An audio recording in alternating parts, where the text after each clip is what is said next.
Karena ruh itu wujudnya adalah nur. Nur ala nur, ada 3 komponen. Komponen yang pertama dari ruh namanya nurullah, cahaya Allah. Komponen yang kedua adalah nur Muhammad, ya, cahaya terpuji. Cahaya terpuji itu sering disebut oleh para leluhur kita sebagai Rasulullah sejati yang ada di dalam diri.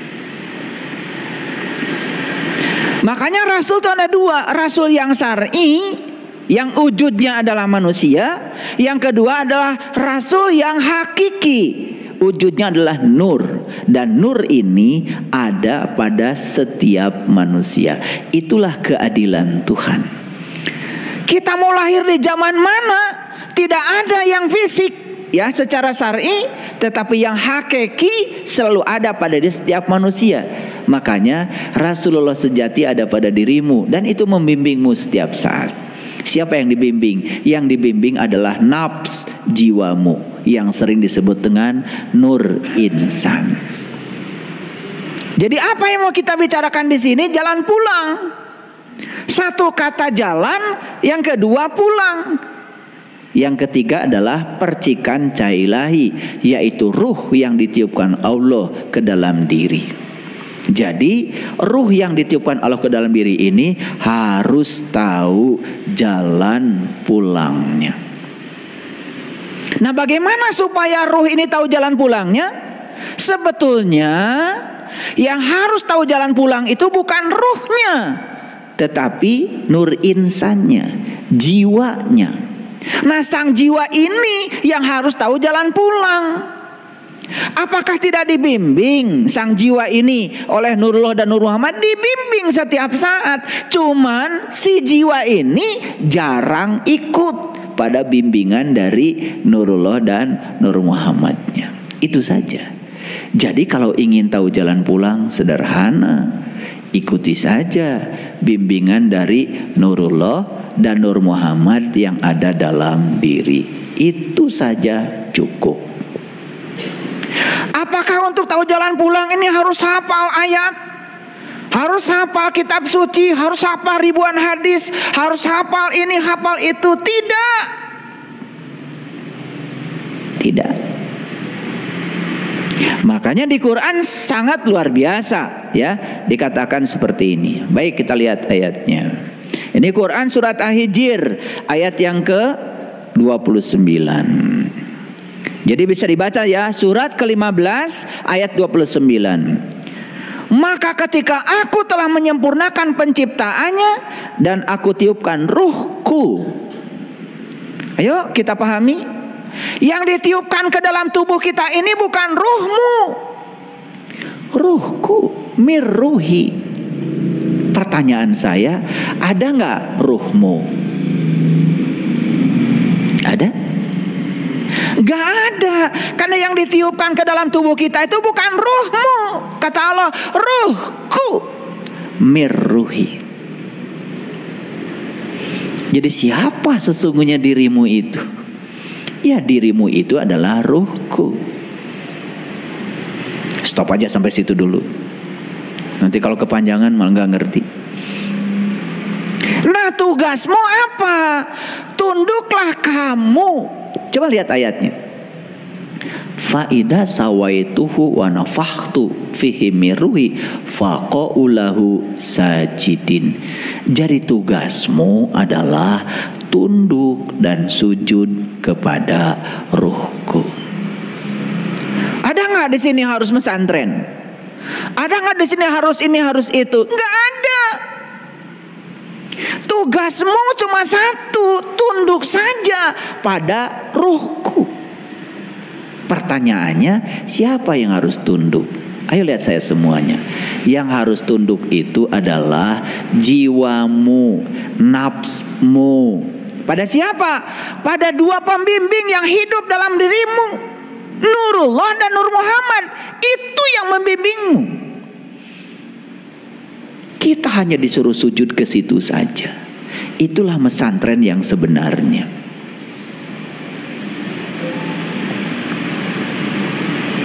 Paham sekarang? Kan Kan kita sudah banyak contoh, mohon maaf, saya bukan menyepelekan. Orang hafal ini, hafal itu, tetapi perilakunya begitu. Bahkan dia mengatakan yang paling suci, yang paling baik, tapi kenyataannya begitu. Mohon maaf, ada terdengar berita, informasi, di sini terjadi pencabulan, di sini terjadi ini, terjadi itu. Dan sedihnya itu di lingkungan di mana di situ katanya diajarkan tentang kesucian.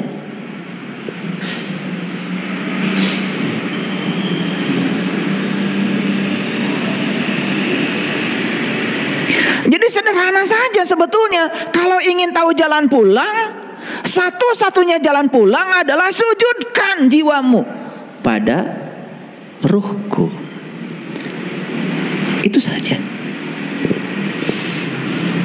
Saya yakin siapapun orang di tempat ini yang selalu mengikuti apa kata diri sejatinya, bahkan tidak hafal ayat, tidak ngaji ini ngaji itu, saya yakin selamat.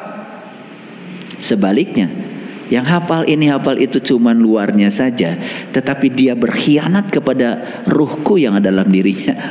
Itulah yang disebut dengan melanggar dari keselarasan diri dengan diri sejatinya. Gimana, mengerti? Sebelum saya lanjutkan, yuk kita simpulkan dulu. Jadi yang disebut dengan jalan itu jalan pulang. Kalau ruhku ini percikan cahaya ilahi ingin pulang ke tempat asalnya, sederhana kok. Jalannya turuti perintah ruhku yang membimbingmu setiap saat, setiap ruang dan waktu, tidak pernah tertidur, tidak pernah terkantuk. Ikuti saja itu, sudah selesai. Dan saya yakin orang-orang yang selalu mengikuti dan tunduk sujud kepada ruhku yang ada dalam dirinya, gak bisa ini, gak bisa itu, gak hafal ayat ini, gak hafal ayat ini, selamat. Selamat.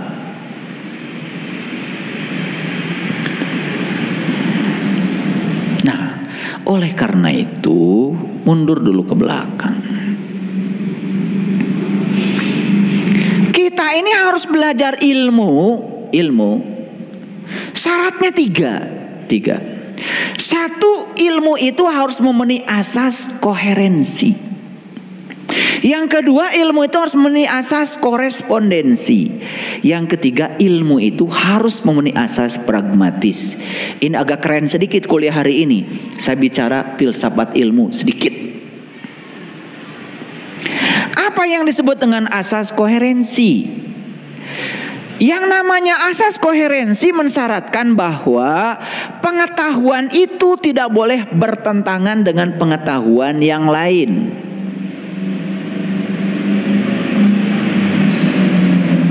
Yuk lihat saya, ada nggak yang bertentangan, pengetahuan yang bertentangan dalam diri kita sekarang? Kita cek sekarang. Dulu kita diajarkan katanya Allah itu adanya di tempat yang tinggi, betul? Bahkan Allah itu adanya di langit ke-7. Langit ke-7 itu tempatnya tinggi tuh, jauh di sana. Apakah itu ilmu? Cek dulu. Tanya kitab suci. Begitu tanya kitab suci bilang, aku bersamamu, lebih dekat kepadamu daripada urat nadi lehermu. Bertentangan gak? Jadi tugas kita sekarang ini coba dicek semua paradigma dan keyakinan-keyakinan kita yang selama ini kita anut itu benar gak? Cocok gak dengan apa yang difirmankan dalam kitab suci? Dalam sebuah kuliah, saya tanya mahasiswa, siapa yang tahu Shirathul Mustaqim? Oh, mahasiswa cungkan tangan semuanya. Yang ini bicara ini, yang bicara ini, yang bicara ini. Semua bicaranya berdasarkan persepsinya. Padahal Siratal Mustaqim itu kan bahasa Arab, bahasa Tuhan. Kalau ingin tahu bahasa Tuhan harusnya jangan menggunakan persepsimu, tanya Tuhan. Makanya tafsir Quran bil Quran. Begitu ditanya Quran, kata Quran Syiratal Mustaqim itu, kata Quran Syiratal lazina an'amta alaihim, jalannya orang yang diberi nikmat. Tidak ada satu mahasiswa pun yang saya tanya yang menjawab Syiratal Mustaqim itu jalannya orang yang diberi nikmat. Gak ada. Semua berdasarkan persepsinya. Dan berpersepsi urusan agama di kita dianggap biasa, lumrah. Padahal itu menyesatkan. Anehnya ketika saya tunjukkan ayatnya, malah yang benar dianggap sesat. Jadi udah kebalik-balik kehidupan itu. Apakah selesai sampai di situ? Belum. Syiratal Mustaqim itu jalannya orang yang beri nikmat. Kejar siapa yang diberi nikmat. Karena dalam kehidupan kita pun sudah salah kaprah. Makan sama jengkol, sambal, nasi pulen, belum peda, nikmat. Keheula.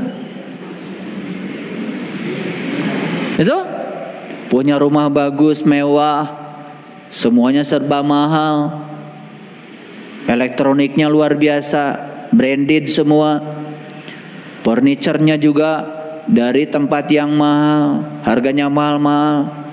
Nikmat punya rumah, tar dulu. Karena di Quran jelas nikmat itu adalah sesuatu yang diberikan pada para nabi, para sidikin, para syuhada, para solihin. Yang dapat nikmat itu cuma 4. Ada di situ orang kaya? Gak ada. Ada di situ orang yang kuat badannya? Gak ada. Ada atlet? Belum peda? Semur jengkol? Bubui petei? Jadi kata nikmat yang sering kalian pakai itu berbeda dengan kata nikmat yang ada di Quran. Cuman kita gak pernah mikir menggunakan kata itu ya semau-maunya kita. Gak ada waktu buat mikir. Padahal di Quran dikatakan, aku panjangkan umurmu hanya untuk berpikir. Cing mikir tuh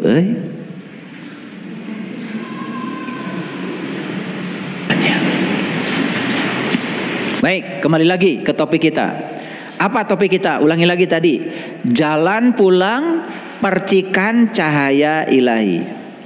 Jadi ada 2. Ada 3 kata kunci, ada keywordnya 3. 1 jalan pulang, 1 jalan, 2 pulang, yang ketiga percikan cahaya ilahi. Percikan cahaya ilahi ya sudah 1 aja, ruh. Di dalam ruh ada jiwa kan? Nah sudah saya jelaskan tadi. Makanya di Quran surat Al-Maidah ayat yang ke-73 Allah berfirman. Ya. Firman Allahnya seperti ini. Saya tunjukkan dulu supaya semuanya ngerti, supaya tidak sekedar asal. Laqad kafaral ladzina qalu innallaha salisu salasa. Sungguh tertutuplah orang-orang yang mengatakan bahwa Allah salah satu dari yang 3. Ini ayatnya. Jadi kalau berbicara masalah ketuhanan, itu berarti ada hamba, ada Allah, ada Rasulnya. Gitu kan? Makanya hamba ini harus taat pada Allah, hamba harus taat pada Rasulnya. Kalau dia taat pada Allah dan Rasulnya, itulah ketuhanan. Itu yang disebut dengan experience of being. Nah, kita lanjutkan sekarang. Kita lanjutkan pada yang tadi. Kita buka dulu yang ini. Oke. Ada jalan, ada pulang. Ayo perhatikan saya. Jalan, tahu jalan? Jalan. Banyak gak jalan? Banyak. Kenapa jalan dibuat? Nih. Ini masjid ini bisa kalian capai dari rumah masing-masing karena ada apa? Ada jalan. Kenapa jalan dibuat? Karena ada tujuan yang hendak dicapai, bukan? Makanya pemerintah sekarang bikin jalan tol. Wah, dibuka di mana-mana. Dari Bandung ke Surabaya sekarang udah nembus semuanya tuh jalan.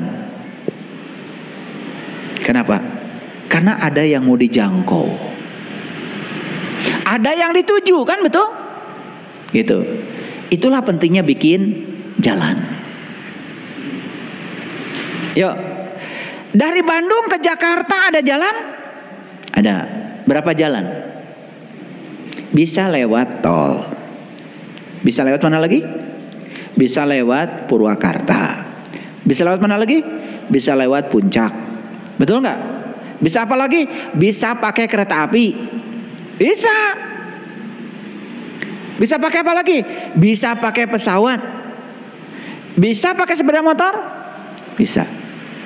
Cuman jalannya sama, kan? Tapi yang pesawat ke udara, yang kereta api beda dengan jalan yang tadi. Pertanyaan saya, siapa yang akan sampai di Jakarta? Yang akan sampai di Jakarta adalah yang sudah memilih jalan dan tekun di jalannya. Ulangi, yang akan sampai di Jakarta yang sudah memilih jalan dan tekun di jalannya. Mau naik kereta api? Ya sudah, tekun aja di kereta api sampai di Jakarta. Naik sepeda motor, tekun aja di jalan, nyampe di Jakarta. Pilih jalannya, mau ke Puncak, mau ke Purwakarta, mau lewat tol. Kecuali sepeda motor, gak boleh. Jadi yang sampai di Jakarta siapa? Yang tekun di jalannya setelah menentukan jalan. Maaf ya. Oke. Nah, percikan cahaya ini mau pulang. Mau pulang. Nah, percikan cahaya ini sebelum pulang, yang pertama harus tahu alamat pulangnya. Setuju gak dengan saya? Kan percikan cahaya ini sekarang sedang apa di sini? Sedang apa? Sedang apa? Sedang ngumbara, sedang dikaryakan. Jadi sebetulnya percikan cahaya ini sekarang di semesta ini sedang dikaryakan. Ayo ingat-ingat asal muasalnya gimana? Ibu bapak kita berpelukan. Gara-gara berpelukan, jadilah kalian di perut ibumu. Setelah sempurna penciptaan tubuh, ditiupkanlah ruhku, kan begitu? Pertanyaan, buat apa itu ruhku ditiupkan? Kenapa ditiupkan kepada tubuh? Kenapa? Dan kalau tidak ditiupkan kepada tubuh bisa gitu? Ditiupkan ke dalam tubuh karena apa? Karena kita ini setelah ditiupkan, bro aja lahir dari ibu kita kadunya. Untuk apa? Karena kita mau hidup di dunia, maka kita menggunakan materi-materi yang semuanya berasal dari dunia. Kan tubuh kita itu isinya. Pertama, apa yang dimakan ibu bapak kita. Ibu bapak kita itu punya dua sel, satu namanya sel sperma, dua namanya sel telur. Di mana eta sel sperma dan sel telur? Dari makanan yang dimakan ibu bapak kita. Jadi kalian ini ada yang terbuat dari jengkol, ada yang terbuat dari pindang bandeng, ada yang terbuat dari asin sepat, ada yang sebelah sana terbuat dari teri. Ada juga daun sampe wungkul sebelah dia.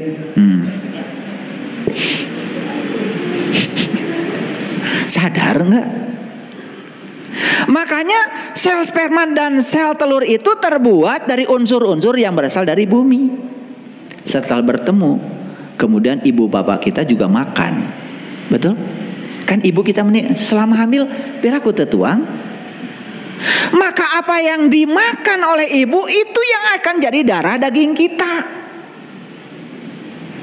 Ibunya nggak suka minum susu, begitu lahir kurang zat kapurnya, leles tah budak teh. Karena penentu dari kualitas fisik anak yang lahir adalah apa yang dimakan oleh ibunya. Apan rejeng sapiring, apa yang dimakan ibu jadi makanan buat anak. Apa yang dirasakan ibu dirasakan juga oleh anak. Maka mental anak ditentukan oleh mental ibu saat dia sedang mengandung. Hati-hati ketika sedang mengandung. Jalem budak teh gede amak sing ingat baheula keur ngandung. Gitu. Da amak teh aya anu ngawariskeun. Di mana? Ya ti ibu, ti bapak saware. Makanya ibu mah 3 kali kan, ibumu. Makanya pewaris genetik yang paling kuat adalah ibu. Lanjut. Lahir ke dunia, kemudian apa? Dikasih makan. Dari mana? Dari unsur-unsur dunia. Jadi kenapa tubuh kita dibuat dari unsur-unsur dunia? Karena kita ini mau dikaryakan di dunia. Kalau tubuh saja tidak bisa, harus ada daya kehidupan, maka ruhku ditiupkan ke sini dengan daya kehidupan, maka tubuh ini jadi punya energi. Jadi kalau kita mau jujur, aslinya kita ini adalah makhluk cahaya. Aslinya kita ini makhluk spiritual. Aslinya kita itu yaitu yang ditiupkan.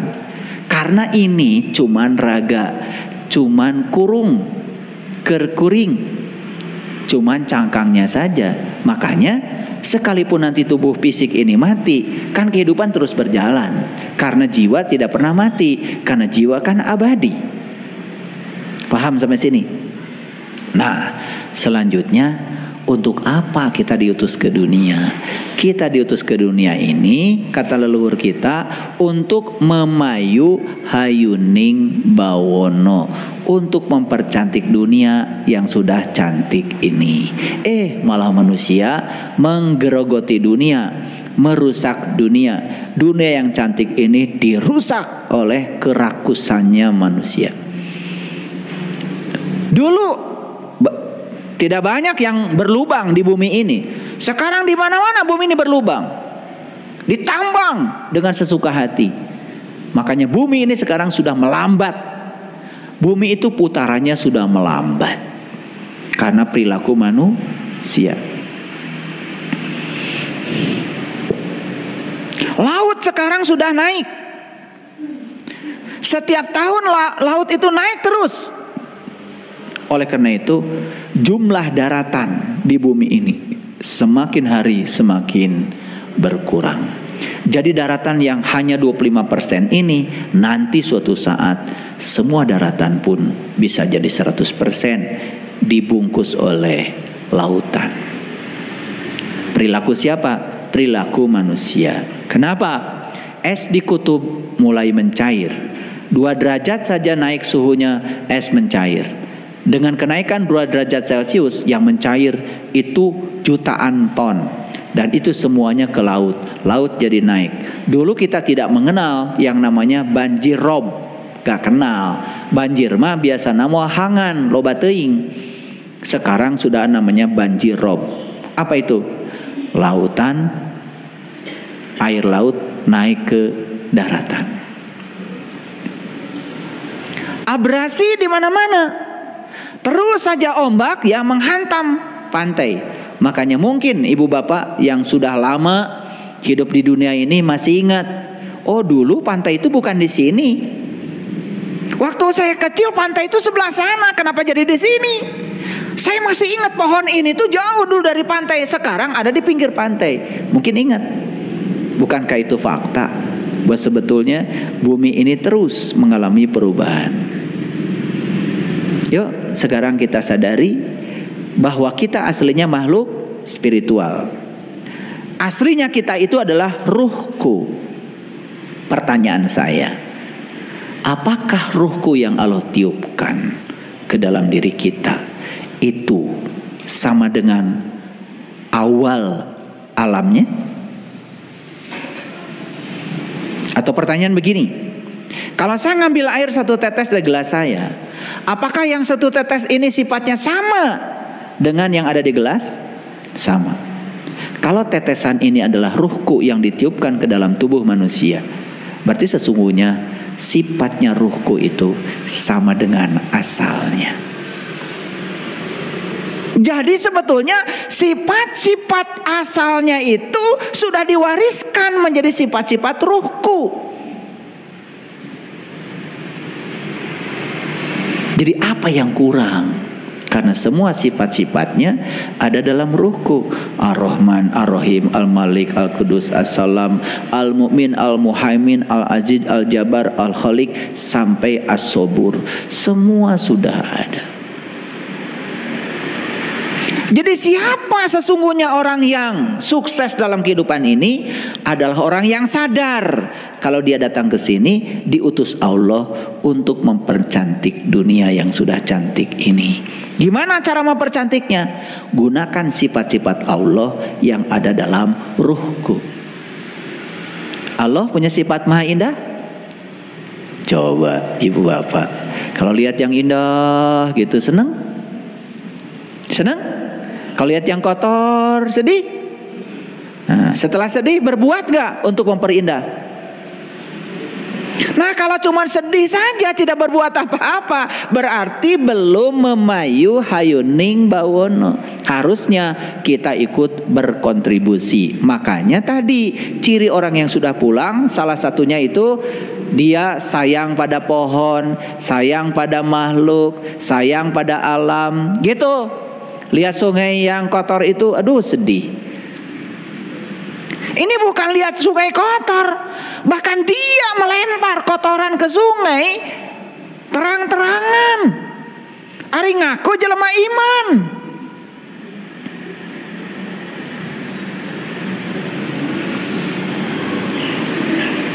Lucu. Saya pernah pergi, mohon maaf ya, ke tempat-tempat pendidikan agama, dan rata-rata kotor, WC kotor, tempat ibadah kotor, karpet kotor, nggak ada yang peduli. Padahal sejatinya ruhku itu kan suci. Makanya kita harus pulang. Nah, jalan untuk pulang ruhku sudah saya sampaikan tadi. Yang pertama jalannya adalah tunduk patuh jiwa ini kepada Allah dan Rasulnya yang ada dalam diri. Maka itu yang akan mempermudah sang jiwa kembali ke tempat asalnya. Maka leluhur kita kemudian mewariskan berbagai macam agama. Nah, makanya agama itu adalah jalan. Silahkan kalian lewat jalan mana, tentukan olehmu sendiri. Setelah menentukan jalanmu, tekun di jalanmu. Jangan mikirin jalan orang lain. Jangan ngurusi jalan orang lain. Jangan usil pada jalan orang lain. Tekun saja di jalanmu. Kau akan sampai ke Jakarta. Supaya tidak keliru ketika sudah menentukan jalan, maka kalian harus mengerti di sepanjang jalan itu ada rambu-rambu jalan. Itulah yang disebut dengan kitab suci. Maka setiap agama ada kitab sucinya. Supaya tidak salah baca rambu-rambu jalan, maka di setiap agama ada para penuntun jalan. Supaya tidak salah menafsirkan rambu-rambu jalan. Cari penuntun jalan yang berpengalaman. Balik ke mana, Bu? Ke Jakarta. Sok abdi dijajabkeun. Mangga. Punten Pak, ari Bapak kantos ke Jakarta. Teu acan, Bu. Itu calo. Nah banyak sekali belum pernah ke Jakarta tapi ngajak kita ke Jakarta. Belum tahu akhirat sudah ngajak kita ke akhirat. Lucu ya. Nekat itu namanya. Berani banget. Ibu ke Pangandaran, suka ada yang nawarin kan? Tuh nelayan tuh.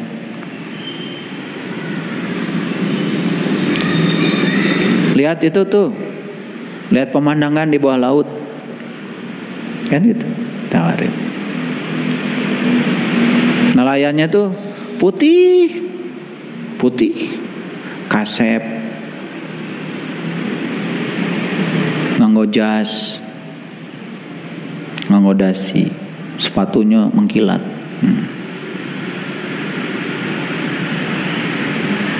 Kan pasti ragu-ragu ya. Terus seberapa kali Bapak ke tengah laut namean orang sasarangan maut di ditu. Tapi begitu ngajaknya kereng, hitam, kebakar matahari, udah yakin lah itu nelayan pasti udah berpengalaman, tidak usah ragu dan tidak tanya, langsung celek naik karena sudah ada trust, ada kepercayaan. Nah atuh orang tehnya ari rek nyebrang lautan hayang dipimpin kuno berpengalaman, ari rek ka akhirat teu milari anu berpengalaman kumaha asa teu nyambung ya.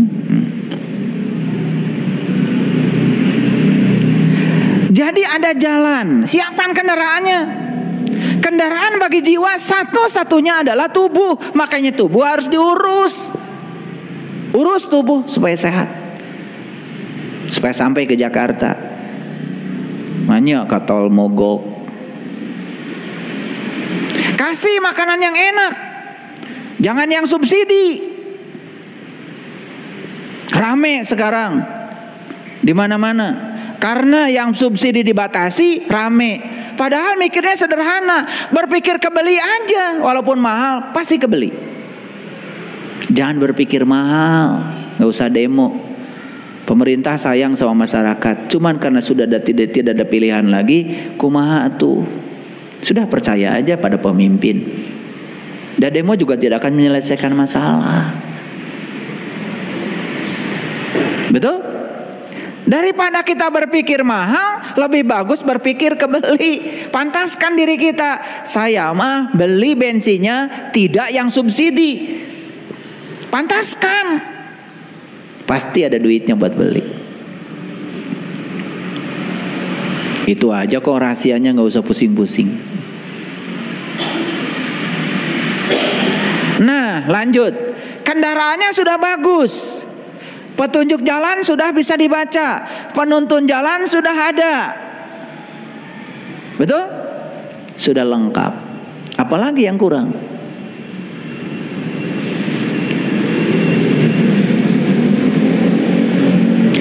Ketika kita mau berjalan, kan harus bawa bekal.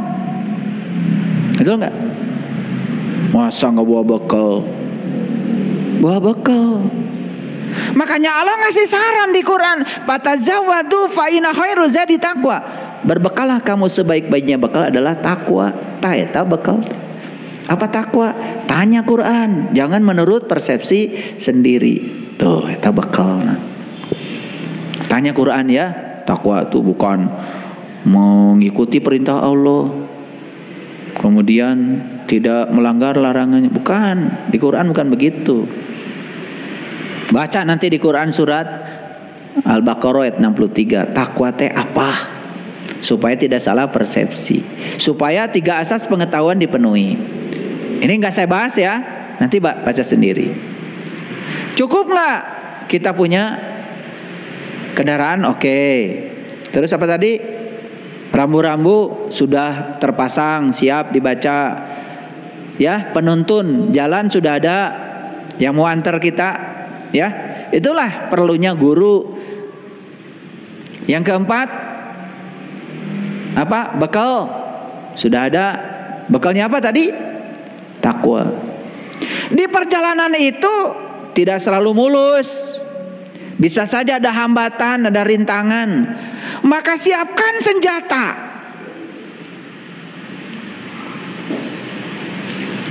Rasul mengatakan sebaik-baiknya senjata adalah ilmu. Situlah ilmu. Mulai berperan ilmu di situ. Ilmu tentang sholat, ilmu tentang haji, ilmu tentang umroh, ilmu tentang apa, ilmu tentang hidup, semua harus tahu. Sampai rahasia-rahasianya. Itulah senjata kita. Cukup? Masih ada yang kurang? Piraku sorangan, ngajak batur, harus punya sahabat. Itulah pentingnya kita punya komunitas. Makanya saya sering mengatakan ada 3 permata dalam hidup. 1 punya guru, 2 punya ajaran, 3 punya komunitas. Komunitas di mana kita saling mengingatkan, saling menyemangati. Karena kadang-kadang dalam perjalanan itu kan suka ada kelelahan, betul nggak? Ada yang mengingatkan. Cukup? Cukup? Apalagi? Yang ini yang paling besar belum dibicarakan, niat.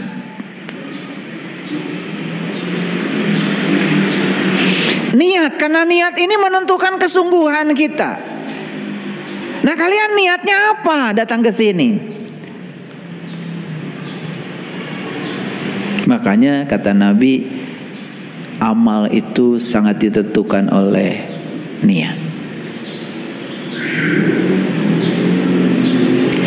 Jadi aslinya kita ini adalah makhluk cahaya yang sedang dikaryakan di bumi. Untuk apa? Untuk mempercantik bumi supaya tambah cantik. Memayu hayuning bawono. Makanya orang-orang yang paling berhasil di semesta ini adalah orang yang paling berguna bagi semesta. Ulangi, yang paling berguna. Makanya nilai kehidupan kita tergantung seberapa berguna bagi kehidupan. Makanya leluhur kita di tanah Jawa Barat merumuskan 6 prinsip supaya kita berguna. 1, nulung kanu butuh. 2, nalang kanu susah. 3, nyaangan kanu poekeun. 4, opat ya, ngahudangkeun kanu sare. 5, nepak kanu poho. 6, nganter kanu keung. Keren. Nah itu ya dasar-dasarnya supaya kita jadi manusia paripurna. Nah paripurna itu artinya ya dia memiliki kebergunaan dalam hidup. Itu yang disebut dengan manusia yang soleh. Nah selama ini kita mengartikan orang soleh itu yang rajin ibadahnya, gawe ente, sakola ente, terus aja ibadah. Padahal dia datang ke sini itu bukan ngurusi akhirat, dia datang ke dunia ngurusi dunia dengan berbekal nilai-nilai akhirat. Kan kita ini aslinya makhluk akhirat. Kita ini dari akhirat datang ke dunia, nanti setelah selesai balik lagi ke akhirat. Siapa yang akan balik lagi ke akhirat? Kalau dia di dunia berkarya, ada gunanya dan menggunakan bawaan akhirat. Jadi sebetulnya bekal akhirat yang dipakai untuk ngurusi dunia. Kita mah kabalik wae. Mun batur teh semangat kerjana, semangat berkaryana, diusilan karunyanya ibu eta mah tarangaos naon gawe wae nguruskeun dunya. Ya Allah, nu leres mah ibu itu, lain ibu nu ngomongkeun. Nu leres mah ibu itu, dia berkarya, dia jadi pegawai bank, dia jadi apa, dia jadi apa, dia jadi apa, kan berguna hidupnya. Lalu ngomongin orang aja, baru bisa Iqra 1 aja udah langsung pameran. Kasihan ya ibu itu, ngaji aja nggak bisa, habis waktunya buat ngurusi dunia. itu datang ke sini mengurusi dunia. Jadi arsitek bikin gedung, keren. Jadi ilmuwan bikin riset, keren. Jadi ahli fisika, keren. Jadi ahli kimia, keren. Menciptakan mobil, menciptakan pesawat, keren. Menciptakan senok, bagus. Nyon korek kuping gitu bisa. Tapi asa pang solehna. Karena tiap hari merasa seakan-akan kalau dia aktivis dalam bidang agama, soleh. Padahal agama itu hanya alat, hanya jalan. Soleh itu tidak bisa diukur dari banyaknya ritual. Soleh itu diukur dari seberapa besar kesalehan sosialmu dalam hidup. Berapa banyak orang yang dibahagiakan, berapa banyak orang yang ditolong. Itu soleh. Kenapa saya ngomong begini? Tahu tujuannya? Supaya mikir. Jadi seberapa berguna kita dalam hidup, itu nilai kita. Karena kita itu sudah diberi kecerdasan, dikasih gak sama Allah? Dikasih. Kreativitas dikasih? Kasih. Tangan dikasih buat berkarya. Kaki dikasih buat jalan. Mata dikasih buat lihat. Telinga dikasih buat dengar. Mulut dikasih buat ngomong. Napas dikasih buat hidup. Otak dikasih buat mikir. Dan ada riset yang luar biasa. Orang yang paling cerdas di dunia, namanya Einstein, itu baru menggunakan kapasitas otaknya 5%. Dari 100% itu Einstein. Lah kita ini menggunakan kecerdasan yang diberikan Allah berapa persen? Coba unggal poe mikir biasa wae. Makanya orang-orang yang besar itu mikirnya besar. Bagaimana menyelamatkan kehidupan, bagaimana menyelamatkan alam semesta. Seminarnya itu tentang yang besar-besar. Bagaimana supaya suhu di bumi ini tidak meningkat, bagaimana supaya es di kutub tidak mencair, bagaimana iklim ini bisa kita rekayasa supaya seluruh kehidupan selamat. Itu orang besar tuh mikirnya besar-besar.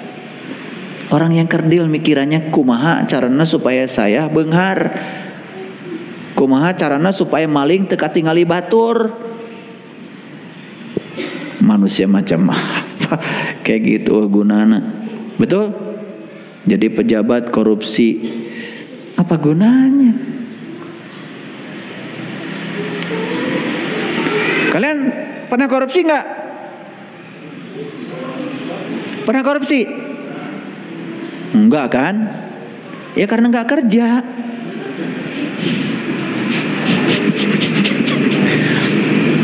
Potong-potong. Saya enggak pernah korupsi, Pak. Wah, luar biasa Anda. Sebentar, Anda kerja di mana? Alhamdulillah, Pak, sampai sekarang belum punya kerjaan. Lah. Saya pikir sudah menjabat jabatan tinggi di tempat yang kerjanya itu banyak peluang korupsi, lalu bilang begitu. Itu keren. Ini kerja juga belum. Iya. Di mana kerja Anda? Alhamdulillah, Pak, karyawan di sebuah pabrik. Saya nggak pernah korupsi. Lah apa yang mau dicuri?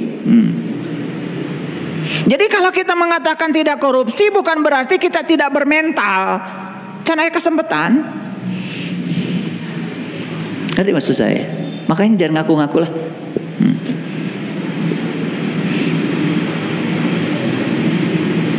Baru ketitipan jadi RT aja uang kematian hilang.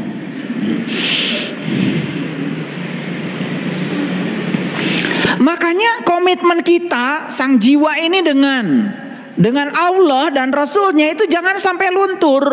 Sebagaimana yang dinyatakan dalam Quran surat Al-A'raf ayat 172.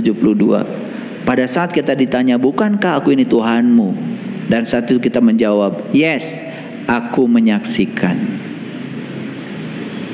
Itu jangan luntur komitmen itu. Oleh karena itu maka proses penyaksian ini harus berlangsung sepanjang hayat, terus menerus. Jadi ini ayat bukan berlaku dulu saja. Pada saat kita ditanya alastu birabbikum, Qalu bala syahidna. Proses menyaksikan itu harus berlangsung sepanjang hayat, bahkan sampai sekarang. Itulah jalan pulang. Jadi kalau kita terus menyaksikan, apa yang terjadi? Saat kematian datang saat ini pun kita tidak akan pernah lalai dengan jalan pulang kita. Makanya percikan cahaya ilahi ini tidak pernah ragu, karena dia sudah tahu jalan pulang. Aduh, bersyukur ya yang sudah tahu jalan pulang, sudah punya ilmu,